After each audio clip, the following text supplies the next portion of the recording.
어떤 사람이라도 자리에 대한 욕심은 대단하죠. 아무리 무력이 없다고 하더라도 스스로 그렇게 자부한다고 할지라도 자리에 오르면 내려오고 싶은 마음은 없습니다. 자리가 사람을 만든다는 말이 있죠. 이 말은 위치에 따라 사람의 성향과 모습이 바뀐다는 것입니다. 그런데 거꾸로 보면요. 어떤 사람이라도 남들 보기에 부끄러워할 만한 자리가 부끄러워할 만한 자리에 있으면 어떤 상황이라도 어떤 상황이 온다고 할지라도 버티고 어떤 일이라도 해서 그 자리를 지키려고 합니다. 다시 말하면 내가 지키고자 하는 그 자리는 어떤 일이 있어도 절대 내려오지 않겠다라는 욕심을 보이는 거죠. 그래요. 우리 모두 다 자리를 뺏기지 않으려고 노력을 합니다. 그 자리를 뺏기지 않고자 머리를 많이 굴리기도 하죠. 혹시 여러분들 가운데 어떤 자리에 지금 위치하고 있습니까? 내가 그 자리에 위치해서 누군가가 내려오라고 한다고 하면 정말 내려올 수 있습니까? 여러분들 모두 다 한 회사의 사장이라고 생각을 해보세요. 근데 경영이 조금은 어려워져서 주주들이 이야기를 합니다. 사장을 바꾸자고. 그 자리를 내려오라고. 근데 지금까지 사장으로서 한 기업의 한 회사의 사장으로서 받아왔던 많은 혜택들이 있습니다. 근데 그 혜택들을 다 뒤로 하고 내려오라고 하면 내려올 수 있을까요? 아마 내려오기 힘들 겁니다. 분명 본인은 얘기할 겁니다. 나는 누군가 내려오라고 하면 난 내려올 수 있어. 그런데 정작 그 자리에 있으면 내려오기가 어렵다라는 것이죠. 여러분은 지금 어떤 자리에 앉아 있습니까? 앉아 있는 그 자리에서 누군가를 진두지휘하고 있습니까? 사실 자리라는 거 참 좋아요. 그런데 그 자리에 앉으면 부담스럽죠. 왜냐하면 책임을 져야 하기 때문에 그렇습니다. 입사를 하면 제일 먼저 다는 게 뭐죠? 회사에 입사하면. 입사하자마자 뭐 과장을 주나요? 사원이죠. 일반 평사원입니다. 어느 정도 시간이 지나고 능력을 인정받으면 직책을 받게 됩니다. 직책을 받는다는 것은 책임을 지라는 거예요. 함께하는 이들의 책임을 지라는 것이죠. 회사에 입사해서 일을 하면 너무나 잘 알고 있습니다. 물론 직위에 따라서 연봉의 차이는 분명 있죠. 연봉 2,500인데 사장일 이유가 없잖아요. 물론 그럴 수는 있어요. 작은 회사라고 하면 그럴 수는 있겠지만 웬만한 기업들, 웬만한 회사들은 직책에 따라서 급여가 다릅니다. 연봉이 높다는 것, 그만큼 책임져야 할 일이 많이 있다라는 것이죠. 그럼에도 우리는 진두지휘하고 싶어 합니다. 왜요? 저 사람보다는 내가 더 잘할 것 같으니까. 저 사람보다는 내가 좀 더 나은 것 같으니까. 그래서 직책을 위해, 직위를 위해 어떻게든 승진하고자 올라가려고 하잖아요. 근데 올라가서 제일 먼저 느끼는 것은 뭐예요? 그때가 좋았다라고 하는 것을 많이 느낍니다. 직책을 받았을 때보다 그냥 평사원일 때가 좋다. 왜냐하면 실수해도 누가 그 실수에 대해서 뭐라 나무란 사람이 없었고 옆에서 알려주잖아요. 이렇게 하면 안 된다. 이렇게 해야 된다. 조금 늦게 온다 할지라도 너그럽게 봐줄 수 있고 문제가 일어나도 책임을 지지 않아도 되니. 그런데 직책을 받자마자 바뀌어버립니다. 뭔가 문제가 생기면 책임론이 나옵니다. 뭔가 일이 생기면 먼저 앞서서 해결해야 됩니다. 그런데요. 진두지휘를 할 때가 있어요. 직책을 받고 부득이하게 직위가 있으면 할 수밖에 없을 때가 있는데 진두지휘를 하더라도 가끔 만나고 싶지 않는 사람이 있습니다. 그 사람을 만나면 왠지 위축이 돼요. 다른 곳에서는 할 수 있는 말도 그 사람만 보면 할 수가 없어져요. 조리 있게 못해요. 논리적이지 못해요. 어떻게 보면 억지처럼 들릴 수 있다는 강박심에 더 그렇죠. 상사에게 한 소리를 듣고 나면 뒤돌아서서 나올 때 어떻습니까?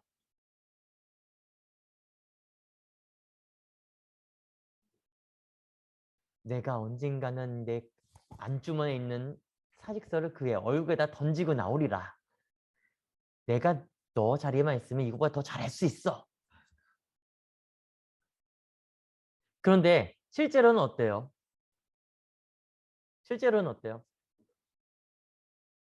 두 손 가지런히 그 앞에 모아놓고 고개를 숙이고 이야기를 듣습니다. 그러면서 입에서 나오는 말은 죄송합니다. 시정할게요. 죄송합니다. 다시 하겠습니다. 그 말을 하면서도 온갖 소리가 마음에서 우러나오죠. 우러나온다는 게 내가 그런 소리 하려고 여기 있나? 라는 거예요. 심지어 상사가 나에게 뭐라고 하는데 짧은 시간에 여러 상상의 나래를 펼치기도 합니다. 어떤 상상을 펼치십니까? 그 상상은 여러분 각자에게 맡길게요. 왜냐면 비슷할 거니까요. 오늘 본문을 보면 이 사람들이 나와요. 사실 한 사람이 군중을 이끌고 있는 것과 다름이 없습니다. 그 한 사람이 다른 이를 호되게 몰아붙입니다. 몰아붙이는 것은요, 다른 이유가 있어서 그런 것이 아닙니다. 자신의 흠 혹은 문제 있는 것을 가리고자 누군가에게 뒤집어 씌워서 그 분위기를 역전시키기 위해, 분위기를 바꾸기 위해 그러는 것이죠. 그래요.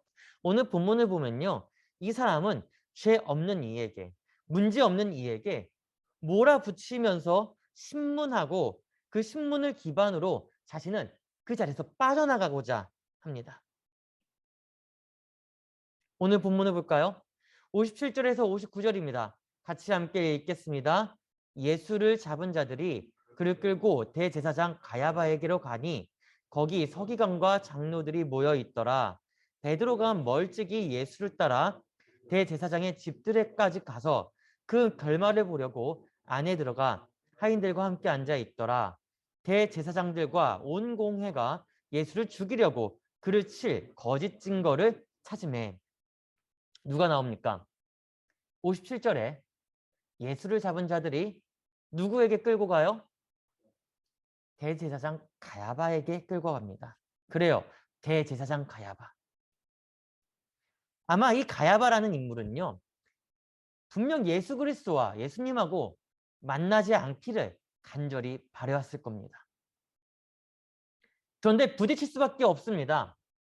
왜냐하면 예루살렘에서 예수의 이름이 알려지기 시작한 해부터 이 가야바라는 인물은요, 대제사장이었고요. 그가 있는 그 자리, 대제사장이라는 자리는 그 지역에 또는 그 나라의 종교 문제뿐만 아니라 정치, 사회 문제까지 책임져야 하는 수장이었기 때문에 그렇습니다.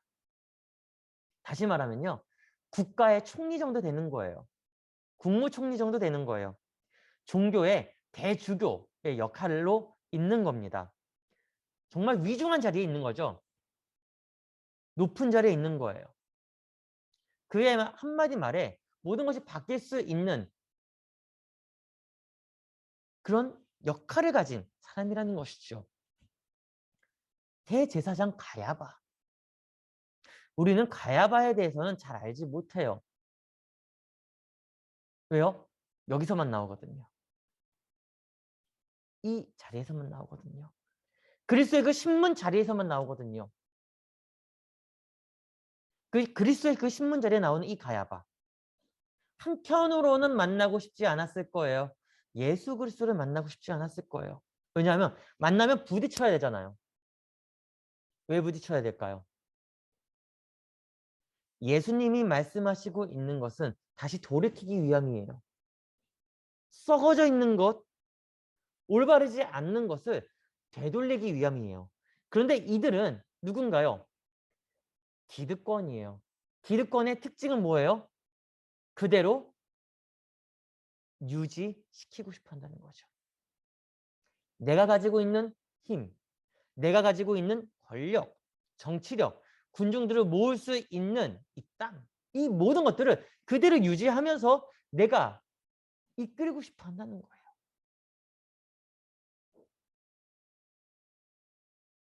그런데 그 자리에 있으면요, 만나고 싶지 않아도 만날 수밖에 없다는 거죠. 피하다가 결국에는 만나게 됩니다. 역사적인 문구를 보면요, 당시 대제사장이었던 이 가야바는 자기가 맡았던 일 모든 것들을 아주 꽤나 즐기면서 있었던 사람이다라고 합니다. 이 대제사장직을 무려 30년이나 맡았다고 해요. 30년. 오랜 시간 자신의 세력과 정치력을 응집할 수 있는 시간입니다. 곁에 자신의 사람들이 많으니까 얼마나 편해요. 한마디만 던지면 다 해주잖아요. 당연하게 즐기면서 했을 겁니다. 하지만 종교 분쟁이 일어나면 대제사장은요, 책임을 지고 물러나야 하는 숙명이 있습니다. 그런데 30년간 물러나지 않고 모든 것을 끝까지 채웠다는 것은 뭘 뜻하는 걸까요? 그가 잘해서요? 물론 잘한 것도 있을 거예요. 근데 그보다 먼저 생각해야 될 건 이거예요. 그가 얼마나 영향력을 행사했으면 그동안 아무런 일이 일어나지 않았냐라는 거예요. 그런 위험이 없었냐라는 거예요. 즉, 기득권이기 때문에 조정할 수 있었다는 거죠.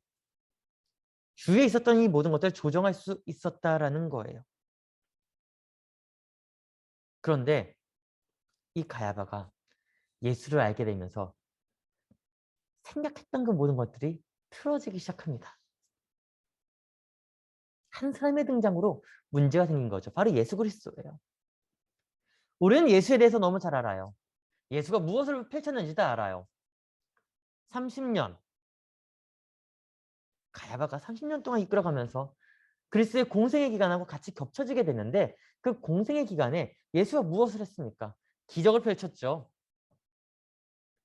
회개하라, 천국이 와라 라고 선포했죠. 바리새인들과 사두개인 그리고 서기관들에게 이야기를 합니다. 이 독사의 자식들아, 어찌하여 어떻게 하여 하나님의 말씀을 어기고 이들을 바른 길로 인도하지 못하느냐? 책망합니다.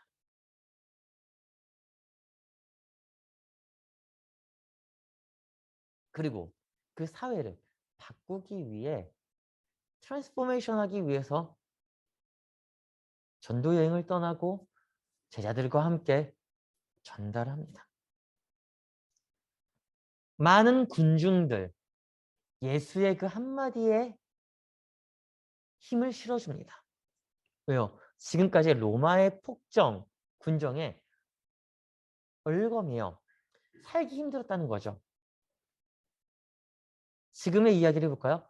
빈익빈 부익부가 너무 심각하게 대두가 됐다는 거예요. 기득권들은요. 빈일까요? 부일까요? 부하죠. 어떻게 여기까지 왔는데? 지키죠. 지키기만 하나요? 더 주워 담기 위해, 아니 더 끌어당기기 위해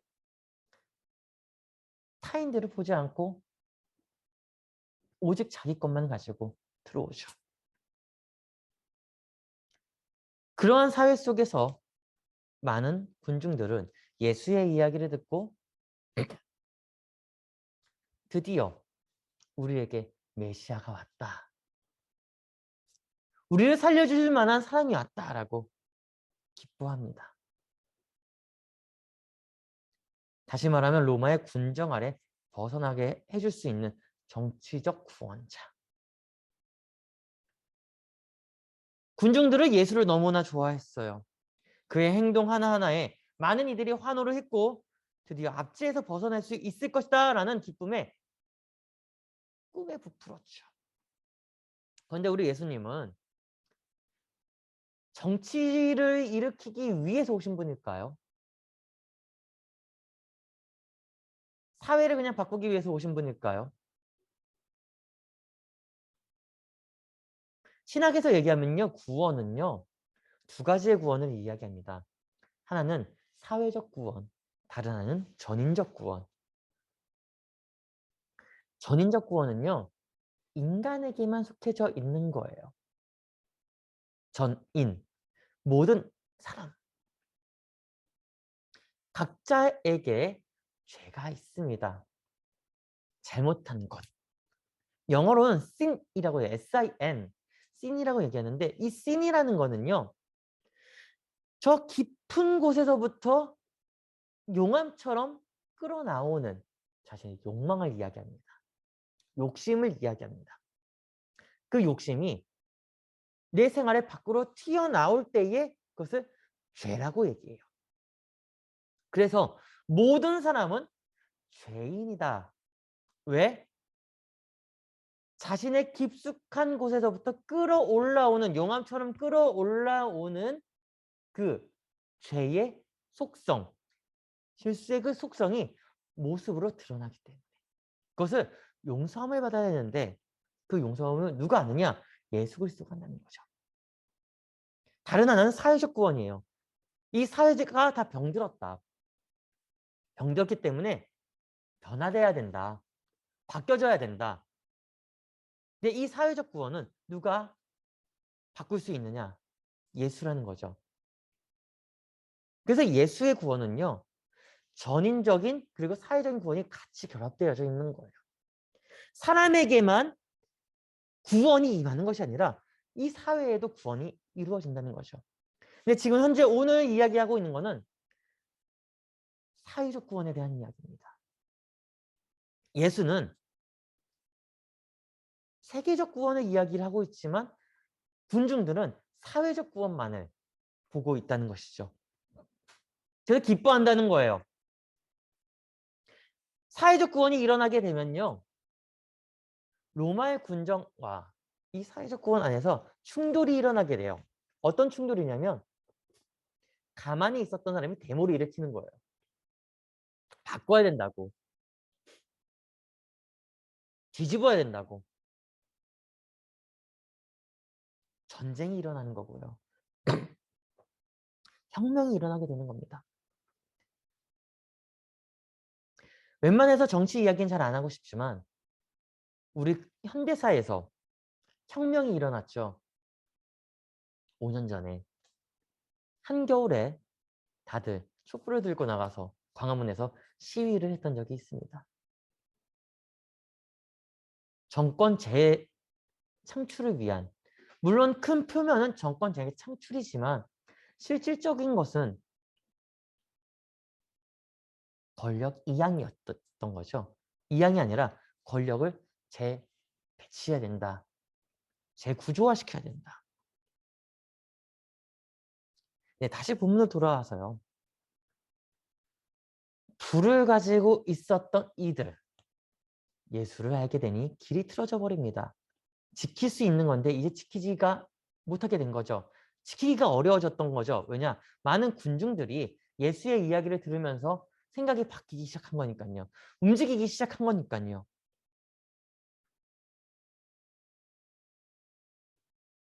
그들이 그렇게 움직이면서 그렇게 많이 움직이면서 6월절이 됩니다. 6월절. 많은 종교인들이 한 곳으로 모여요. 예루살렘으로 모입니다. 예수도 역시 6월절을 맞이합니다. 그런데 이 6월절은 예수에게 있어서 마지막 6월절입니다. 이 이야기는 다음에 하기로 하고요. 6월절이 다가옵니다. 6월절은 언제나 유대인의 기득권자들에게 있어서 쉽지 않은 문제가 있어요. 뭐냐면 종교의 중심지인 예루살렘에 많은 이들이 몰려와요. 순례자들을 복잡해요. 특히 이 기간에 수많은 군중들은 희망과 기대감에 부풀어서 들떠 있습니다.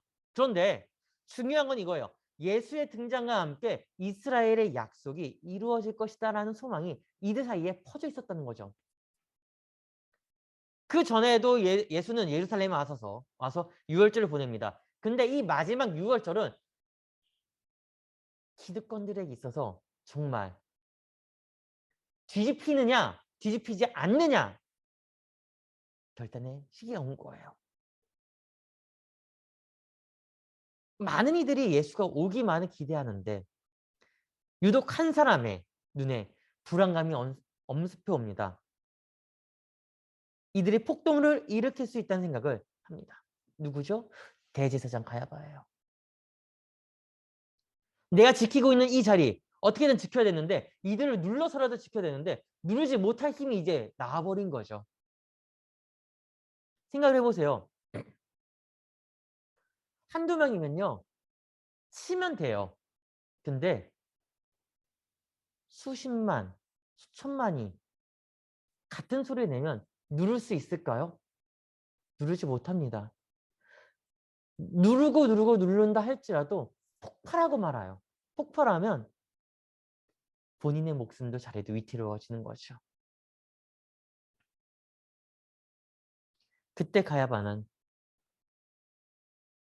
다른 일을 꾸미기 시작합니다. 어떤 일이냐? 거짓 증거를 찾고자 했습니다. 예수가 지금까지 했던 많은 일들 가운데 그를 잡아서 감옥에 넣을 만한 조건들 찾고자 했습니다.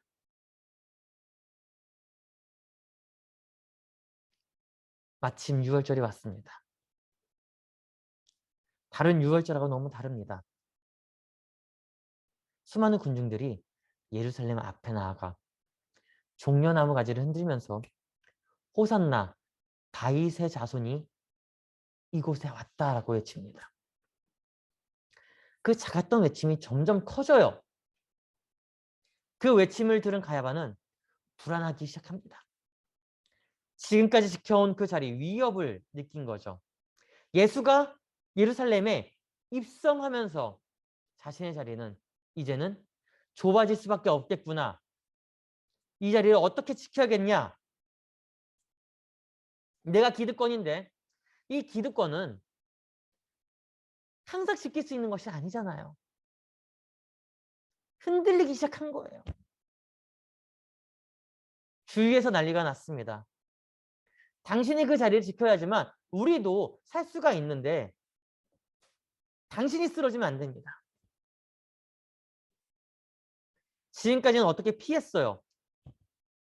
그런데 이제는 피하지 못할 상황에 이르렀던 것이죠. 이때 가야바는 생각합니다. 거짓 증거를 통해서 상황을 역전시켜야겠다. 기회를 잡아서 내 쪽으로 돌려야겠다. 거짓 증거를 통해 예수를 잡아 소문을 흘리려고 했습니다. 마침 몇몇 이들에게 돈을 쥐어주면서 소문을 흘립니다. 소문을 흘리면서 조금씩 기세가 바뀌기 시작하죠. 그때 예수님이 잡혀서 들어옵니다. 그리스도가 잡히게 된 경위는 우리가 너무 잘 알고 있죠. 첫 번째 뭐예요? 가룟 유다가 은30에 팔아넘기죠. 그가 왜 팔아넘겨요? 전에도 한번 이야기를 했던 것 같은데요. 자신이 생각했던 예수, 내가 생각하고 있었던 그 예수, 그렇게 움직여야 되는데 그 움직이지 않기 때문에 팔아넘겼다는 거죠. 가룟 유다도 똑같이 생각한 거예요. 이는 정치적인 메시아다. 우리를 구원해줄 메시아다. 삶을 윤택하게 만들어줄 메시아다. 그런데 예수의 행보를 보니까 그게 아닌 거죠. 그게 아니었던 거예요. 자신이 주도권 잡을 수가 없는 거예요. 그래서 결국에는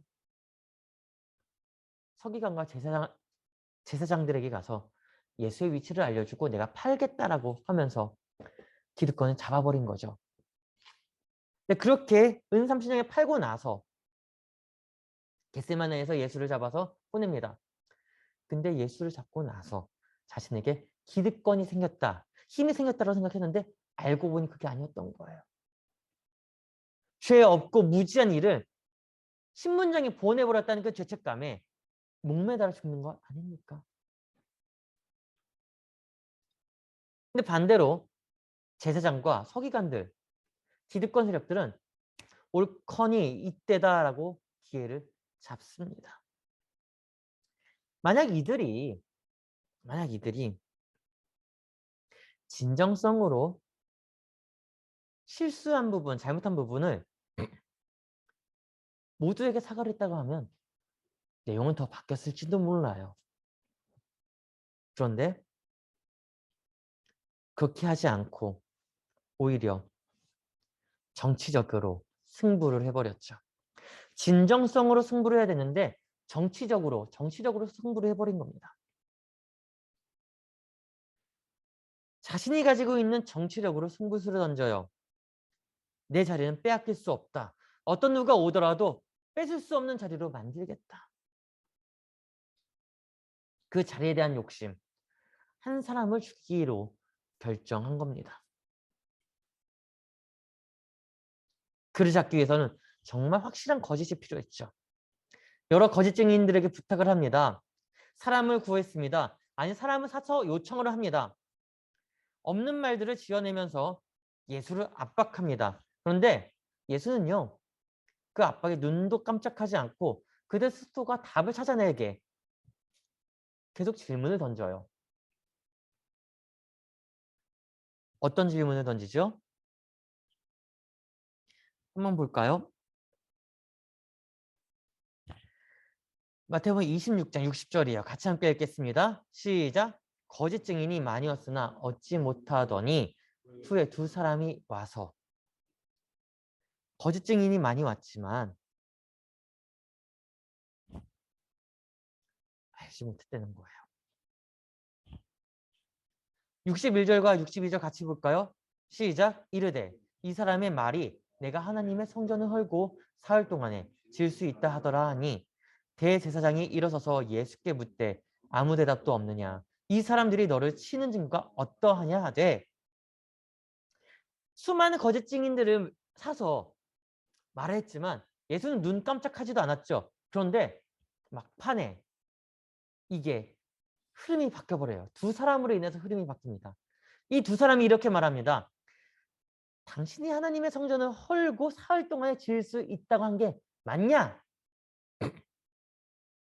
그 말 한 게 맞냐? 참 똑똑해요.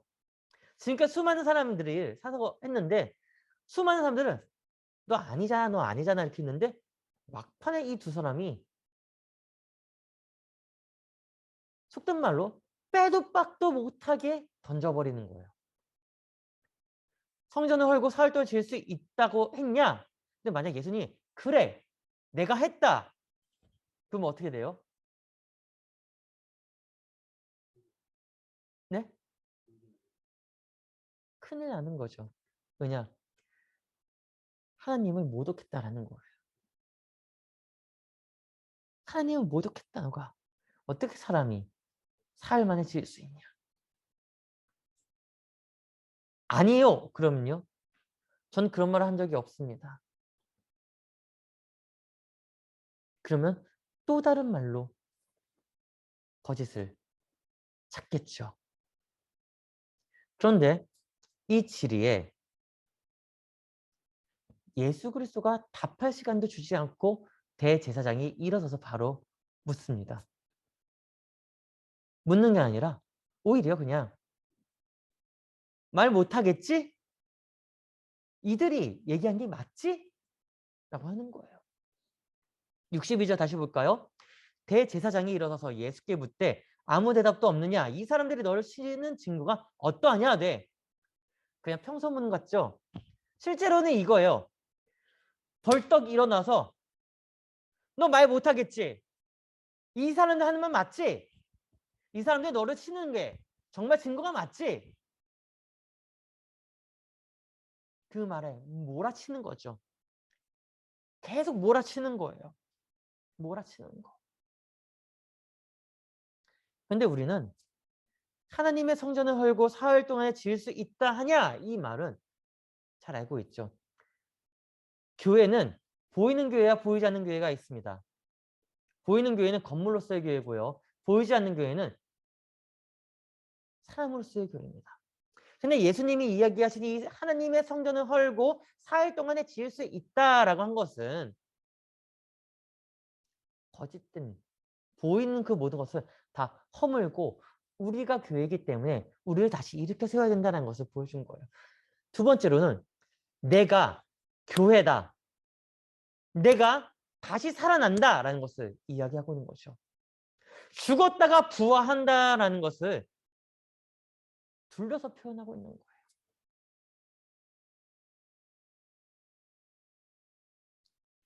그 질문에 예수가 아무런 답을 하지 않고 가야바는 야비하게 치고 나옵니다. 이때다. 이때다.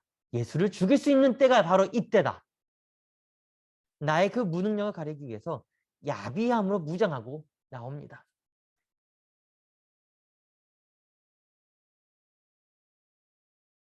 예수가 아무런 답을 하지 않고 가만히 있자 가야바와 지도자들이 한 행동은 바로 이것입니다.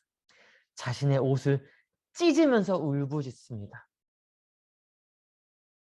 자신의 옷을 찢고 울부짖으면서 외칩니다. 65절과 66절 같이 읽을까요? 시작. 이에 대제사장이 자기 옷을 찢으며 이르되 그가 신성 모독하는 말을 하였으니 어찌 더 증인을 요구하리요? 보라, 너희가 지금 이 신성 모독하는 말을 들었도다. 66절 너희 생각은 어떠하냐? 대답하여 이르되 그는 사형에 해당하니라 하고. 앞서서 64절에 보면 맞는 답을 하세요. 하늘에 인자가 있는 것을 너희가 볼 것이다. 근데 이 말은 예수님 스스로가 내가 그리스도다라고 하는 것이 아니라 너희가 이야기한 게 맞다라고 답을 해주는 겁니다. 너희가 스스로 그렇게 이야기한 거 아니냐. 나는 거기에 대해서 너의 말에 긍정한다. 근데 그 말에 본인 스스로가 울분에 쌓여서 폭발한 거죠. 자, 한번 생각해 볼까요?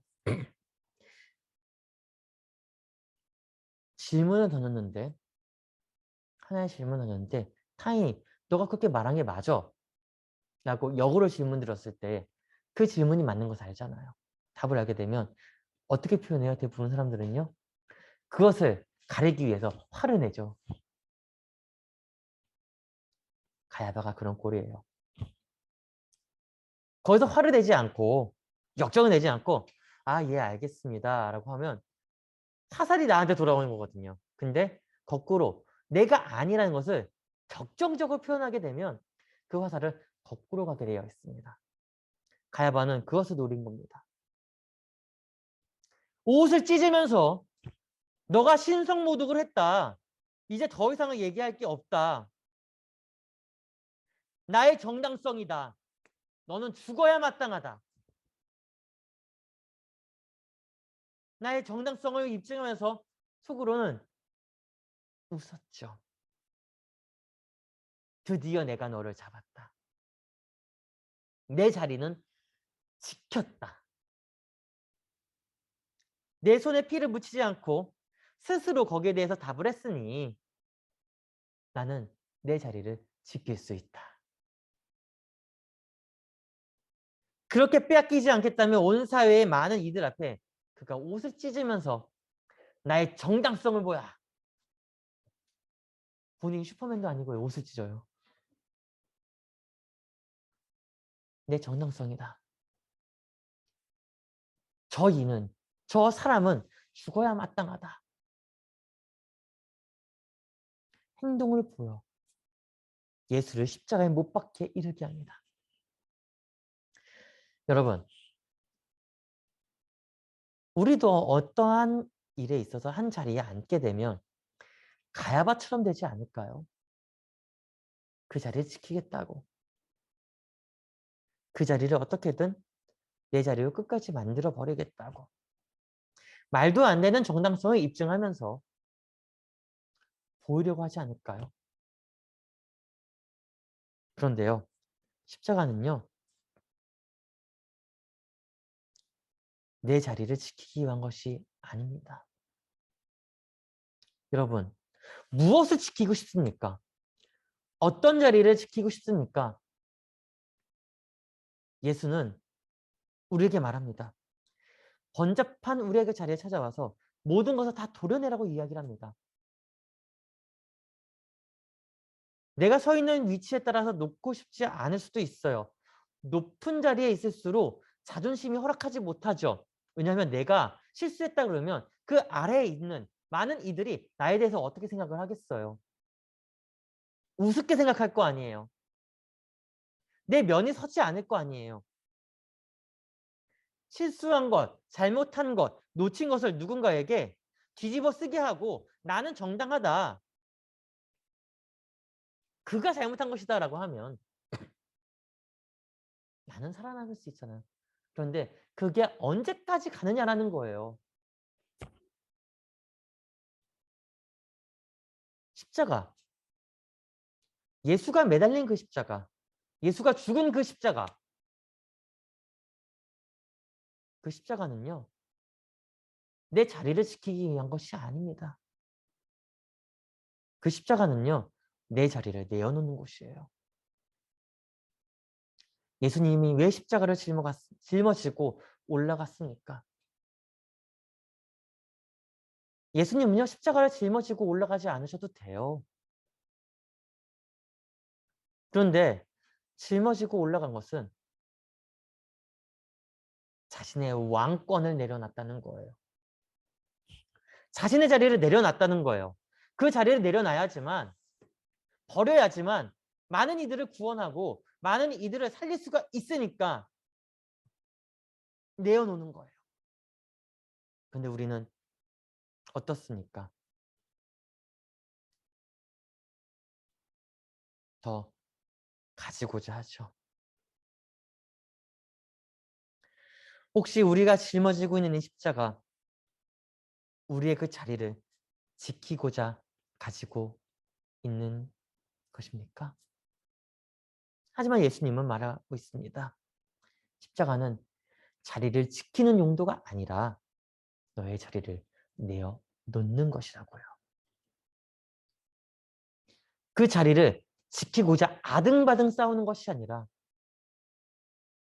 그 자리를 내어 놓고 자유하게 하는 자리라고요. 여러분,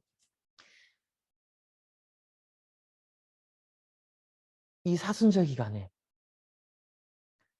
그리스도를 묵상하는 것도 중요합니다. 그러나 이 사순절에 주 위에 십자가 주변에 있었던 이 사람들을 먼저 이야기하고 있는 것은 그들 통해서 우리의 모습을 보기 위함입니다. 십자가에 매달려 죽기 전 예수님이 만났던 그들을 함께 나누면서 저는 이런 생각이 많이 듭니다. 이들의 모습이 각자 색은 다르지만 다 내 안에 있는 이들이구나.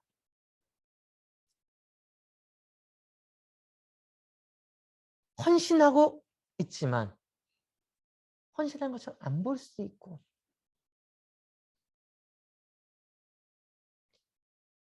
섬기고 있다고 하지만 섬기는 것이 아닐 수도 있고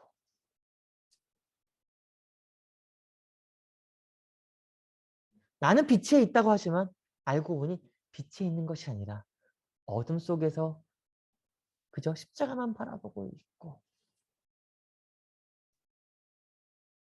내가 하고자 하는 그 모든 것을 지키고자 내어놓지 않고 아등바등하며 싸우고 있는 예수 그리스도가 예수님이 우리를 볼 때 어떻게 보고 계실까요?